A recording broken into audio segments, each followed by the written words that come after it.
Hello there, everyone out in the world. Good morning, good evening, and good afternoon to everyone out there. My name is Grace Chen, and welcome to the end of summer edition of Quantic Conversations. And today we're focused on navigating sustainability in business. So great to see all of you. I'm sure you're all kind of rolling in right now. I want to take a moment first before we get going to make sure we give a round of applause and thanks to Kelsey Duggan. She's our producer and makes sure everything is taken care of in the background. So I want to make sure we thank her. Now, today's session, it's about 45 minutes long and it is recorded. So in case you can't stay for the whole thing, just come right back to this link and you can watch it anytime, not a problem. Now, if you're interested in learning more about Quantic's MBA or Executive MBA, we have a handy QR code that will be on the top left corner of your screen throughout the live session. And you can click it at any time or scan it at any time and learn more about our student experience.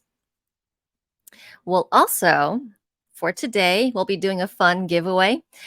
Juan David has graciously given us an amazing sample of his Waykana loose leaf tea. And here's how you can enter to win.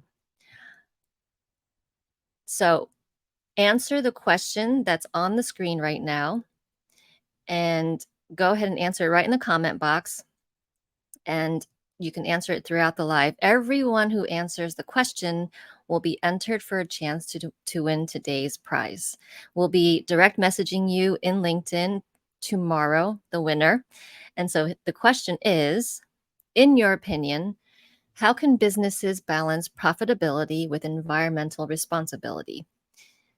Please share a practical tip or strategy. Go right ahead, put in the comment box. We look forward to seeing your responses, and we cross our fingers for the winner.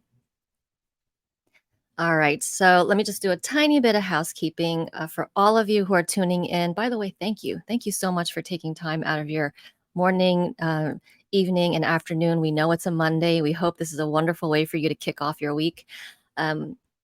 Also, tell us where you're calling in from. So maybe as you're answering the question, go ahead and add in where your location is. We love to see how global our community is. It's truly one of the highlights of our program. So go ahead and make sure you tell us where you're calling in from. I'm calling in from New York City, and today's weather is actually pretty nice outside. So it's a little gray, but it's actually nice. So for our Quantic Conversations, we love to be inclusive, and it's not just about myself and our guest today. It's also for you who are listening in. So if something resonates with you, if something really kind of sparks some inspiration, go ahead and comment in the comment box. We love to see an ongoing conversation happening alongside my conversation with our guest.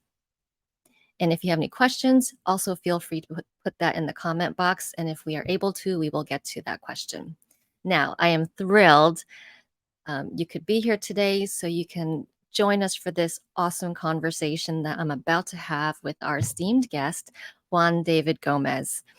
Juan David is the co-founder and CEO of Waykana, a LATAM startup that exports energy drinks made from sustainable botanicals to more than 5 countries while supporting small farmers in the Amazonian rainforest.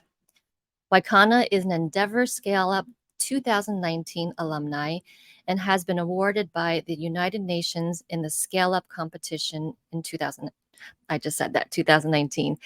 It was also selected as the #1 SDG Sustainable Development Goals startup in the World Entrepreneurship Cup in Riyadh, Saudi Arabia in 2023, so this year.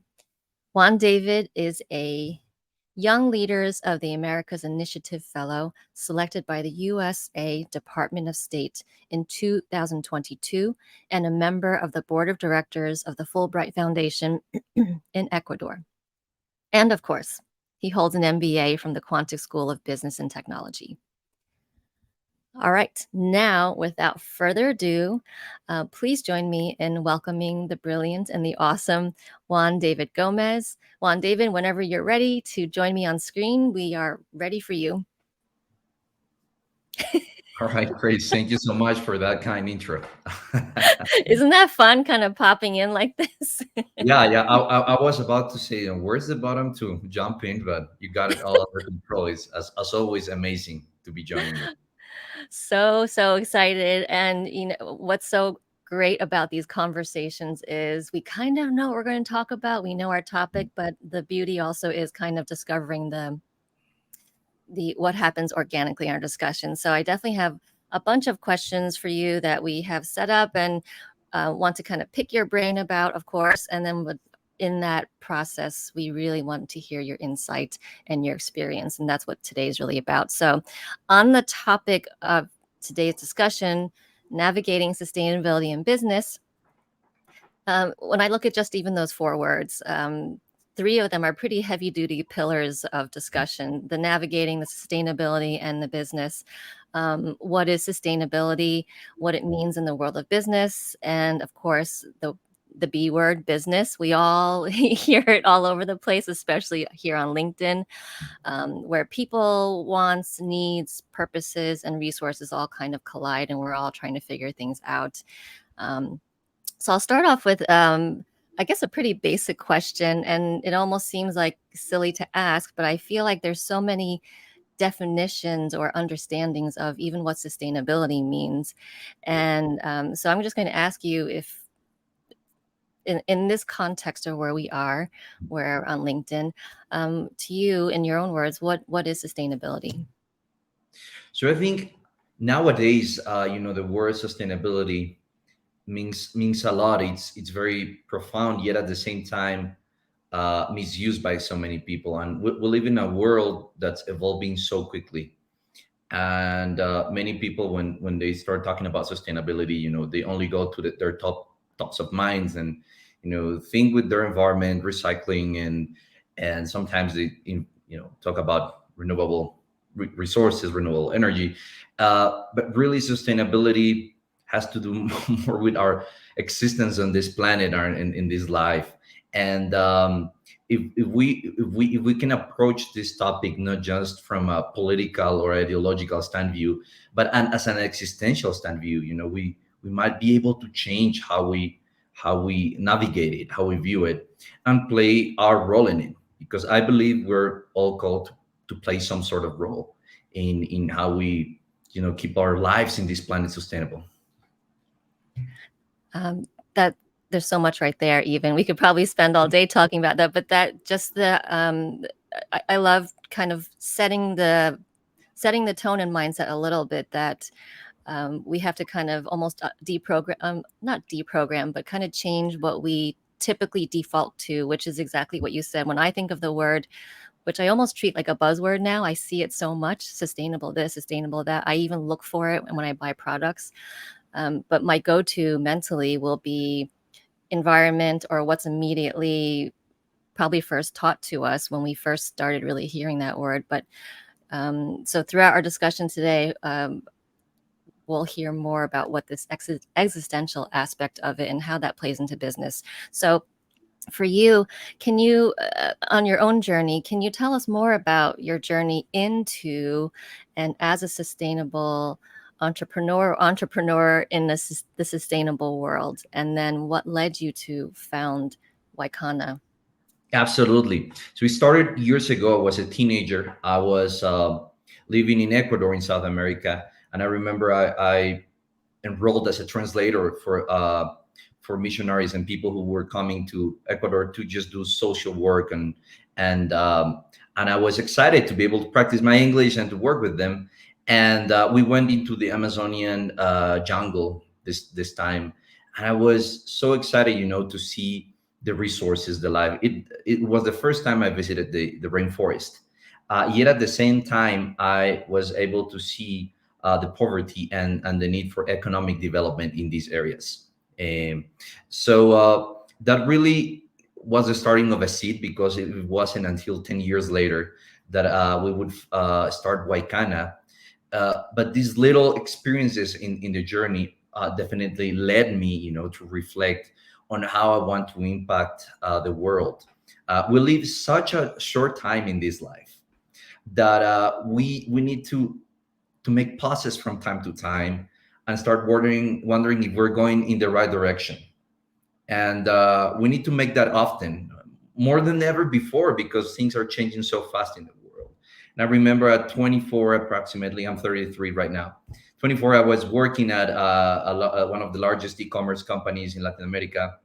I was growing. I had a nice position. I had a good salary. Everything seemed great, but there was this thing in my heart, like I need to go out there and do the thing that I'm called to do.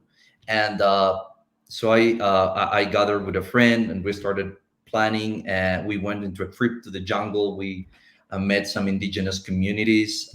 They greeted us with an energy beverage that they drink out of organic leaves, and we were energized by it. And we fell in love of the idea of bringing all these resources to other parts of the world, by creating high value products, and then bringing back all these resources from the sale to these communities so they can be reinvested in a sustainable way. And one of the most challenging things that we have with the Amazonian rainforest, which, as you know, is the most biodiverse place on earth, is that since local communities don't have many economic or job opportunities, they would incur into like non-sustainable practices. We have lots of oil and petroleum in the jungle. We have lots of illegal trade of woods. So indigenous communities, since they don't have jobs, they would go and cut the trees because they need to feed their families. So our passion, since we started, was we need to provide another way for them to just bring income for their families and their communities without destroying the environment. So that was our passion from the beginning, bringing this economic development and having them teach us, how to live more naturally, just energize ourselves in a healthier way, because it's a two-way thing. We're helping the jungle, but they're also helping us, because let's be honest, how sustainable is our lives today in the big cities? Like, we're working until very late in the evening, eating very unhealthy stuff. We need help too.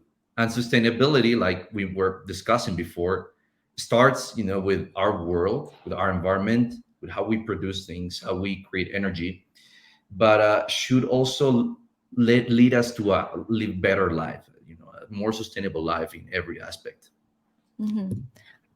So much there to I'm going to kind of touch on. You mentioned challenges, and actually you pretty much just told us one of the challenges as you went into the business. Can you expand more on the unique challenges that come with starting a business like the one that you did, and anyone else who is looking to start a business in the world of sustainability, where they want the relationship to be two-way or win-win rather than just one directional? I'm just going to take and I'm going to produce. Are there other unique challenges that you faced or that you just see in general with businesses in the sustainable world? Sure. Like, number one thing is sustainability is not just a department from your company. I think we have passed many years since that happened. 20 years ago, people were saying corporate social responsibility, let's recycle some bottles. We're not there anymore. We are, I think sustainability should be at the core. And that's why it's so hard for large corporations to really move into it, because, like they just started thinking about cost efficiency. And when you start with that mindset, it's very hard to move your entire operation into this area. Actually, we're going through an acquisition right now of a part of our company. We're working with a large corporation in South America, and they were interested because of our work in sustainability, which was started from the beginning. So that was really something that we understood. Whenever you want to start a business and taking the aspects of sustainability, you need to think what's going to be on the core and what are you going to be able to sustain over the long term. And it needs to be something that you're connected with. And again, I don't believe we're called to everyone, do extreme things, but everyone should be called to do and play their part, their role in this big ecosystem. And for me, it was okay. We had connections with the Amazonian rainforest. I'd been able to travel.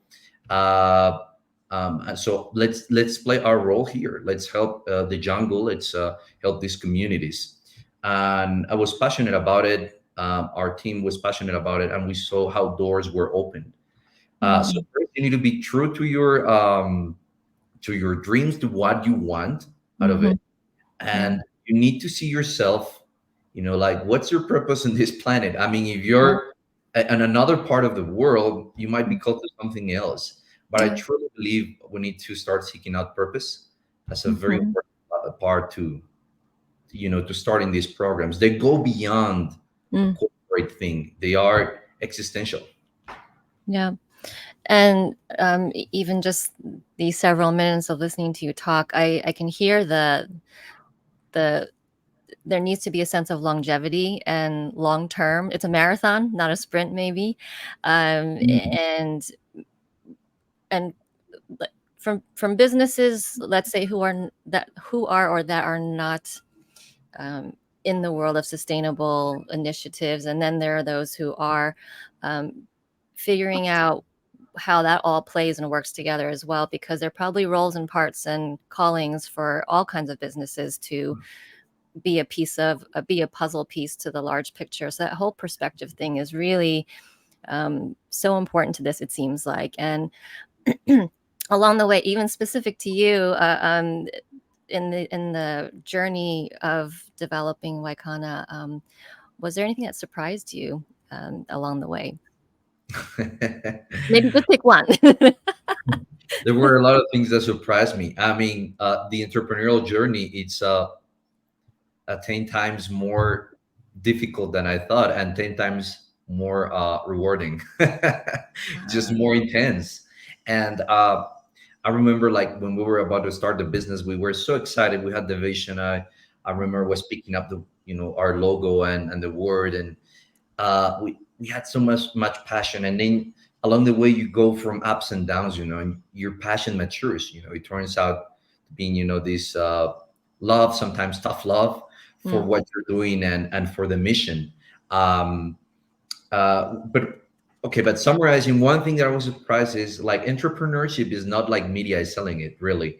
And usually when we are you know trying to quit our jobs, like I was back then, yeah. my main source of references were mostly media communication and a couple of entrepreneurial friends. And I think we need to sit down more with real entrepreneurs and ask them what it takes, how's the journey, and the ups and downs, and just have a more mature feeling. We come from a decade of huge funding like never before in our existence. Like, venture capital grew a lot in the last decade. So I think now we're heading into a more mature season. And again, sustainability is going to play a huge part.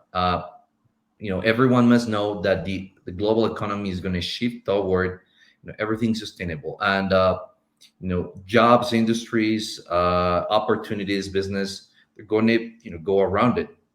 It's going to be huge. And businesses who are already preparing for this next wave, Mm, with beforehand, they're going to be just in a better position to take advantage of it. And they're going to be like the new role models, because really, big shifts are coming in terms of climate change and society, and we want to be ready for that. mm. The readiness factor sounds maybe it sounds like we're at a special time right now. The world's paying attention. The world has to pay attention because there's so much going on, and like you said a couple times, it's moving so fast. But Mm. then for anyone who is entrepreneurial minded and also passionate about what they're doing to play their part in the world, and also to have that sense of purpose, to have all those kind of intersect the right way is really exciting to see. I know you talked about venture capital and funding. Now, a question we have for you is social entrepreneurs often or might face skepticism when convincing investors about the viability of their Mm. business model. Yes, you're passionate about it. Yes, we see where you want to go with this. This is going to do so much good. Um, but there's still question marks or questions. How do you communicate the value and positive impact from both a financial and social perspective of your startup to stakeholders? How do you make that work? That's such a great question. And I mean, usually when you're thinking in terms of sustainability, it means, adding an extra thing on what financial people have been, or all their lives used to. And you need to take into account an additional operational thing, an additional cost. But it's, the problem with current financials, accounting, and our system is that, they call the sustainable practices a cost.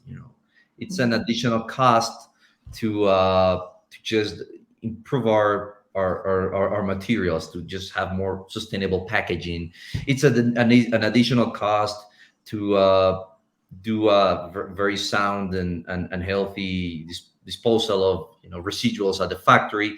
But the problem is that the current system is not taking into account the environmental, the economic cost in terms for the planet. I mean, we're just looking at the microeconomics of the company. And so new people, very smart people, are proposing, start changing paradigms and start, doing accounting of the world impact, the environmental costs of what we're doing, the humanity costs even. And I think when you look at it from a new standpoint, you need to be visionary. You need to, be a forward thinker. And nowadays, we have more and more investors jumping into this. And really, entrepreneurs and visionary investors are the ones who look at the future that's not here yet and start creating it.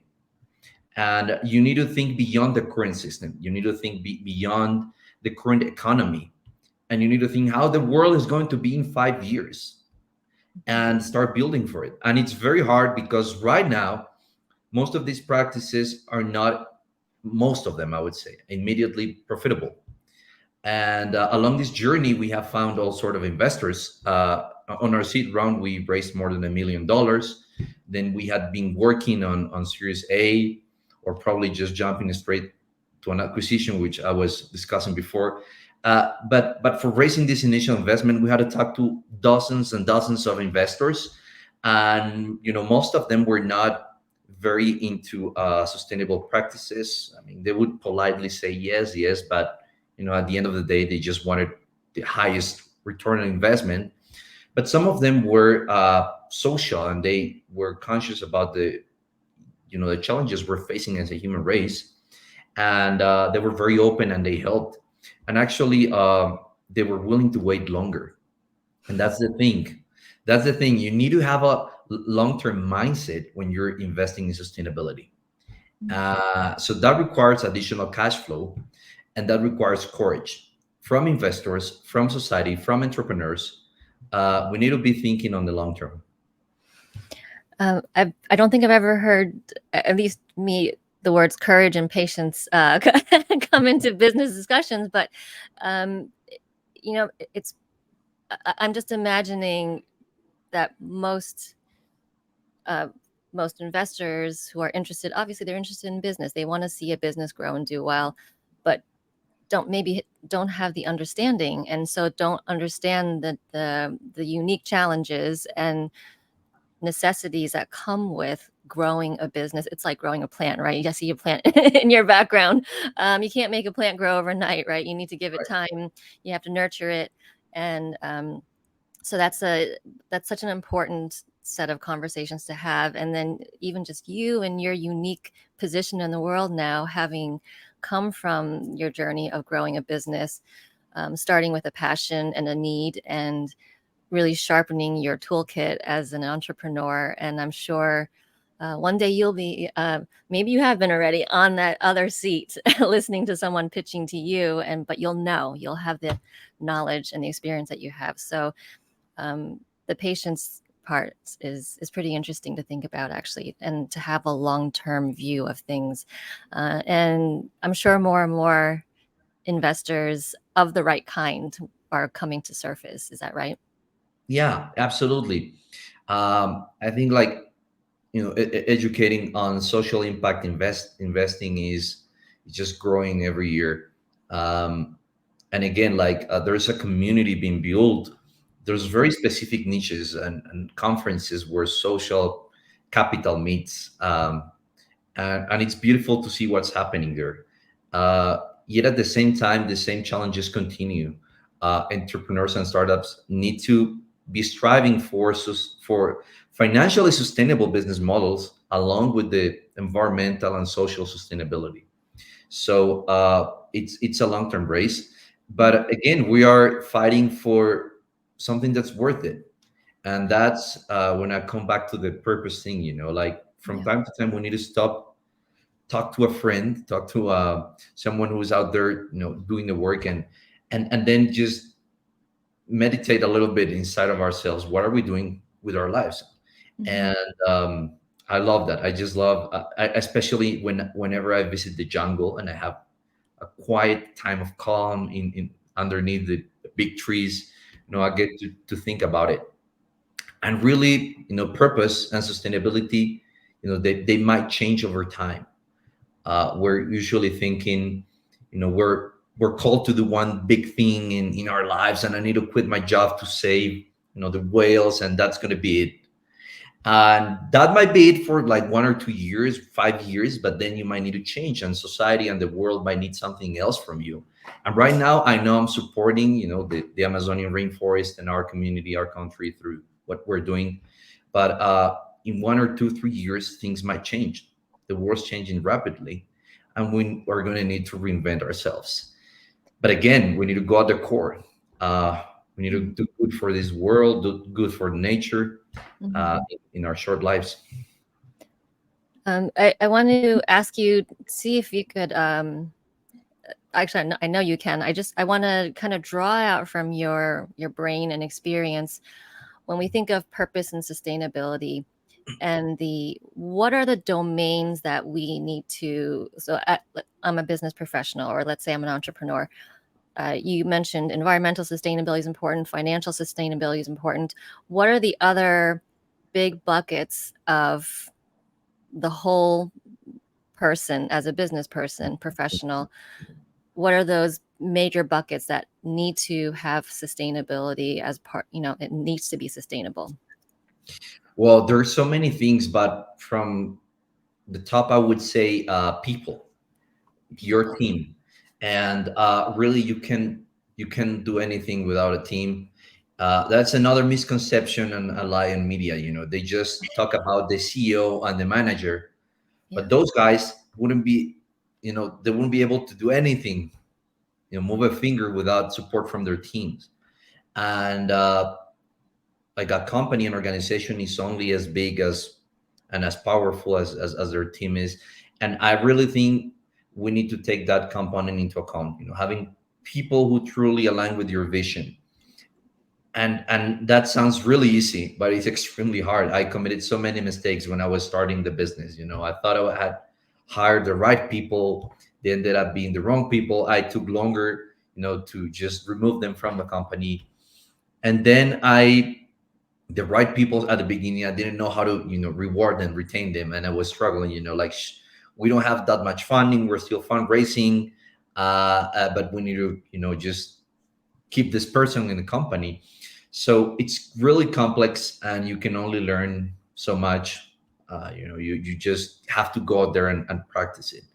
Mhm. Um, but I love Jim Collins from Good to Great. He's a great thinker, and he says, you need to put the right people on the right seat in the bus, and they'll take you in the right direction.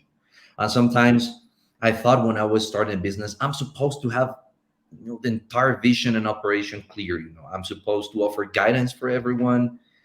And again, we just think this is the way we're supposed to lead. But I mean, as leaders, as entrepreneurs, we must set the vision for the future, Mhm. but the strategies should be led by our team. And it requires to drop down your ego and to relearn a lot of things, because we can be very stubborn as leaders, and we just need to let go and listen a lot more. And having the right people around you is priceless. It's going to make the difference between success and failure. And it requires another level of just of leadership, leading people in a startup where you don't have the high wages of the corporate world, and you can just like you need to start with having them fall in love with the vision and then fundraise quickly to be able to reward them properly. It's a great challenge, but I love it. I love it really. And it sounds like you learned a lot of lessons the hard way, but the right way, meaning now you understand. So if I were to even fill in the blank using our title for our discussion today, so navigating team sustainability in business is really important, and as well as the financial sustainability, environmental. You can kind of just put anything if you draw a line right in front of sustainability. Thank you so much for that. It's a great reminder, and I've heard you say more than once now, we do need to rethink, reinvent, kind of change a little bit of how we think about, or our perspective on how things should run or should work. Would you say running a business that is trying to hit all those very important purposes, which is to be environmentally sustainable, financially team sustainable, would you say it's harder to do the business that you're in than a regular business? Yes, I would say so. You can And say it. I didn't think about that at the beginning. I thought be almost the same, but it's definitely harder. You're trying to Mm, again to add an extra layer of things, but that extra layer, I mean, at the end, it's going to be just more essential for humanity. Then you need courage, you need faith, to believe that you're leading a business for the future, and it's harder because just trying to validate the business model gets harder. Uh, Business model is everything. We need to have like the right revenues, costs, and everything needs to be well structured in the business, to have profitability. Because at the end, if we're not profitable as businesses, or we're not doing business, we're going for social work and foundations, which are fine. But one of the things that I love is the idea of generating revenue and profit, yet doing good. And that's always been a part thing that I've loved to deal with. It does require extra work. You need to really understand your business model and go beyond the textbooks. You need to, I mean, for me, it's being talking to other entrepreneurs who have developed social businesses. It's incredible the amount of creativity that these guys have put into just changing how things normally work, because you cannot follow recipes, you cannot follow the other models, you need to invent a lot of things along the way.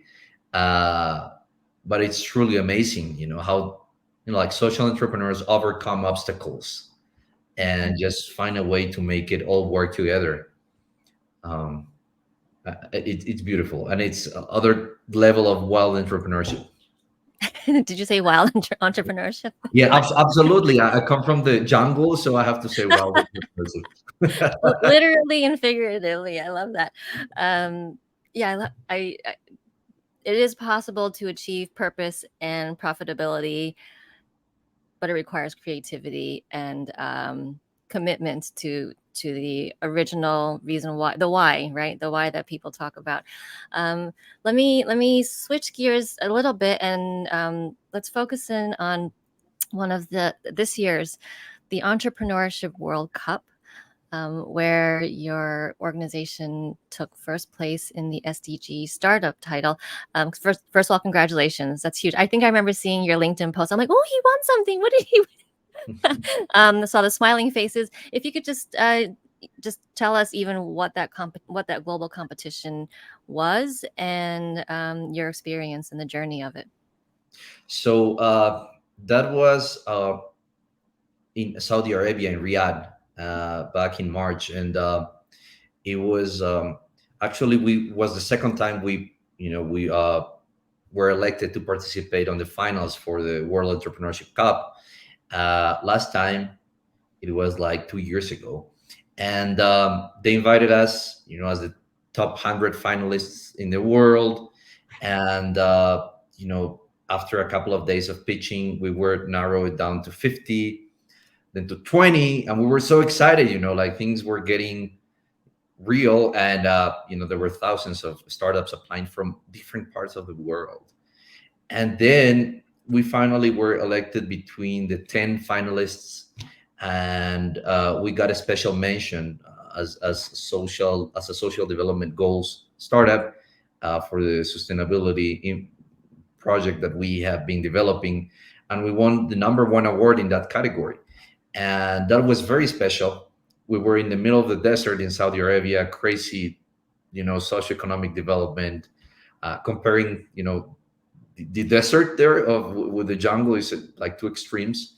Yet we kind of brought a message of, uh, what we're doing here with the communities, with indigenous people, and what can be done in the future, really, because we're just starting to type the top of the iceberg of changes that need to be done by future entrepreneurs and generations. We were very excited. As in any competition, my co-founder was the one who stood in front of the audience and received a big check, because it was a cash prize as well. And we gave half of that cash to the indigenous communities in the jungle, and that was really rewarding. And at the same time, like just validating what we're doing. But a big thing is also sharing your story. We never thought, like some years ago, we would get into this awards contest and start winning. We were awarded by the United Nations in 2018 as well, in Geneva, in Switzerland. And we never knew that was going to happen. We just stood there and told our story. And I think a lot of people, they're doing a lot of impact, even in their corporate jobs. They're trying to make things differently. They're trying to do good for people around them and the planet, but they're not telling their story. So I would love to encourage everyone, to just go out and start telling your stories. Uh, whatever you're doing, is changing the world. So we need to start doing that. And you never know, things might happen when you share the good you're doing. Oftentimes it's when we hear someone else's story, that's when you see a reflection point, or, oh wait, me, I'm doing that, or I'm doing a version of that, or I want to do that. And we're all kind of like hibernating bears in our own little pockets of the world, where we don't realize what's going on. And so staying connected often does require, or just ends up being, hearing someone else's story. So that's incredibly powerful.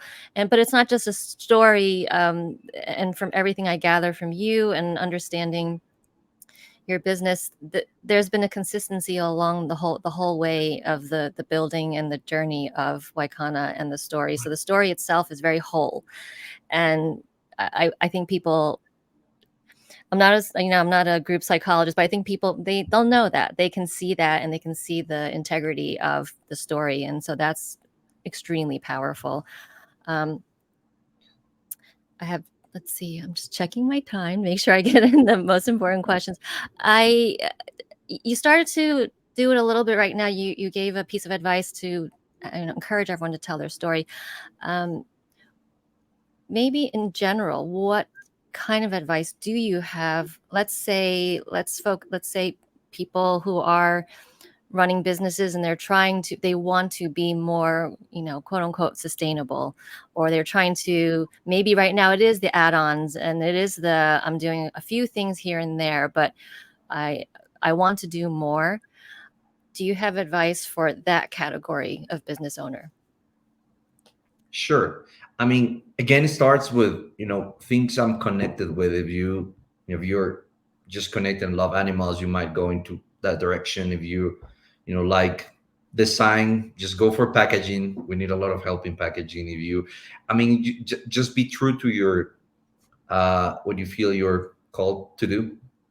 But then as a business, you need to start educating and changing the cultural mindset of people.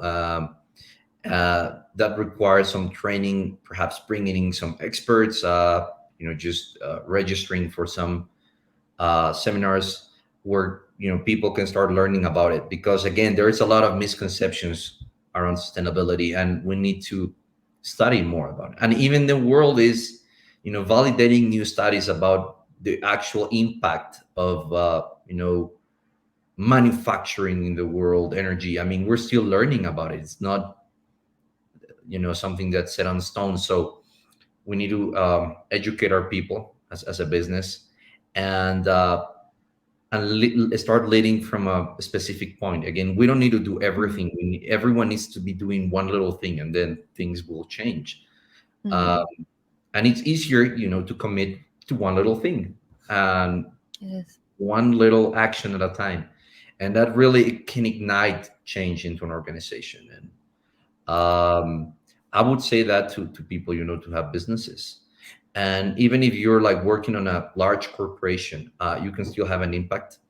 And remember, just be reminded, leaders are not because of their titles. They're leaders because they influence people. That's my favorite definition of leadership, is your capacity to influence people. It doesn't have to do anything with titles, with position. You could be just at the bottom of your corporate ladder and still ignite the change. We have some stories like that thousands of times. um, but yeah, but it starts with specific actions, so just believing a little seed, and you're going to see great changes. And I was chatting the other day with a executive. He was he's right now the CEO of a corporation, but he started on sales, and it took him like 20 years to reach the top of his organization. And he said, it was so hard for me at the beginning. I was striving for change. I was trying to implement innovations, and I had people who opposed to these changes in the organization because things are structured. We were running on efficiency. But he said he had this just one project, with the sales team all over the organization. He was just pushing it forward for many years with a lot of passion. It was very specific, and that project, actually led him to grow in the company, and was the beginning of his career, his growth. Uh, so we can start doing big changes with very small things. I know it sounds cliche, but it's true. And we need to do it. I remind this myself every day, whenever I need to change a habit, or whenever we're trying to deal with the craziness of the company, okay, let's just start with this single thing, and let's just push forward, very, very clearly, strongly in that direction. Mhm. It's okay. It's cliche for a reason. I mean, it's actually there. It's true. And I know we're close to time. I wanted to ask on, would it be the same advice for those who do have a passion and do see a need, they want to do good and want to do good things in the world, but maybe don't have business acumen, or maybe have never started a startup? What do you have advice for those who have the social minded part and the impact part, but maybe don't see how they can navigate into business? And is it important to build businesses based on that? That's such a great question and comment. So we're bombarded by things we see in media, and we think the only way to change the world or make an impact is to quit our job and just go to Tanzania and start just living there. And I mean, we can start doing a lot right now.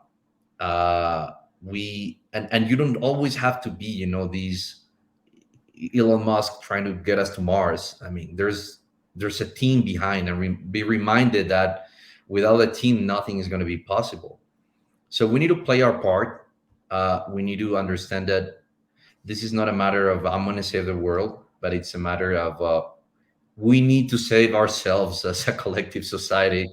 And I would think about seasons. What do you need to do in this season? Starting a business might seem huge, and that's why I was sharing before with you. Like I started as entrepreneur, help other people start businesses, social impact, purpose-driven businesses. Started this with my co-founder Demetrio from Waykana. But really, what what we can do is, break things down into seasons, into chunks. And at this season, you might not be quitting your job, for doing this, but you can start learning just very disciplined way. You can start, using a couple of hours every week and kind of lay out a long-term plan, for this journey, which is long term again. uh, you do require support from people around you. I can't stress enough how having a community of people, like your support group, it's so essential for success. Because if you have the right people around you advising you, then you're heading into the right direction. If not, you might just have some of the information. So one of the things I'm trying to do in this journey right now, as an entrepreneur and helping other people, to be entrepreneurs, is building this community groups. Because sustainability as a human species also comes from us working together collaboratively. And sadly, on our Western world, the system and the economy is kind of separating us more and more. And it sounds cheesy, but we need to come together, not just for like like mental health, but also as if we want to be effective as bringing back sustainability into society. When I go to the jungle and when I talk to the indigenous communities, the deep ones that are living without technology, they know they depend on each other to survive. They know that if one member of the community, is straight away, is lost in the jungle, is not going to make it, or it's going to be very hard. They know they're a community and they depend on each other, to thrive. There's conflict, but we need to be reminded of that. We're not, this individualistic view of changing the world is not. We need to think as a group. And that's why we're building these groups, these gatherings, and helping other people, to start their ideas, their projects, their businesses. And we need to do a lot. We have done, I believe, like a small part in this, and we need to bring in more people. Yeah. All right. I just to wrap things up a little bit, and some of my takeaways from our very rich conversation. This was so much to think about. Navigating sustainability in business. A couple things that stood out to me. Connect with your purpose, or find the thing that you connect with. That's important. Having a long-term view, and you don't do it alone. It requires community, it requires your team, it requires talking to a lot of people. It cannot be a solo thing. And just to achieve a lot of the sustainability goals that we're all trying to, we have to work together. And that was my takeaway. And I'm excited to see. How old did you say you were? 32, 33. You're very young. You have I can't wait to see the next couple seasons for you. Juan. As we close out, what is the next, I guess, season look like for you? If you could give us a little view of what your life is, what you're working on, and what you plan to be working on.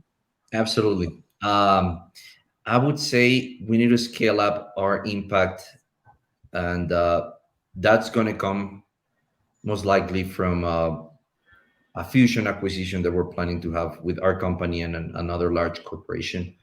We have been checking, they align well with our vision and our values, and we believe that is the best way at this point, to just increase the impact we're doing and just spread it more widely. Um, that's going to, give us more capacity, but in the long term, some more time, not too much, to be able to work with other people who want to jump into a purpose driven journey. Could be a project, could be entrepreneurship. So that's why I started working with the Metro to start as entrepreneur. Again, it's a project where we gather people together, and we help them, to start their own businesses and receive advice. And it's a community gathering program, and we need more of that. We're giving advice that we wish we had been given at the beginning of our business. So, which is again is sharing. It's a community thing, and yeah, and trying to just create sustainable business models, Yeah. always mission driven. Always mission driven. And the earlier thing you said about this future generation of social entrepreneurs, they're going to know more sooner, benefiting from wisdom from folks like yourself, and be able to take it to the next level. So we are really hopeful, actually, in hearing all the impact that you're trying to basically get out there as much as possible and make space for others to start to build their ways of impacting the world. So, on behalf of Quantic and on behalf of everyone around the world, audience members, thank you so much again for taking time. I usually say I hope, but I know for a fact that there are just some really amazing nuggets of wisdom from our conversation with Juan David. And hopefully it's giving you something to think about as you leave this conversation. And Juan David, always, you're so generous. Every time we kind of tap your shoulder, like, hey, you want to come talk to our students? We are really excited to see what's going to be the next months, years, and season in your journey as well. Absolutely. Thank you so much for the time. It's been great to connect with our beautiful community of the school, and looking forward to connecting with people and Yeah, helping them out. excellent. All right. Bye, everyone. All right. Bye, Chris. Bye.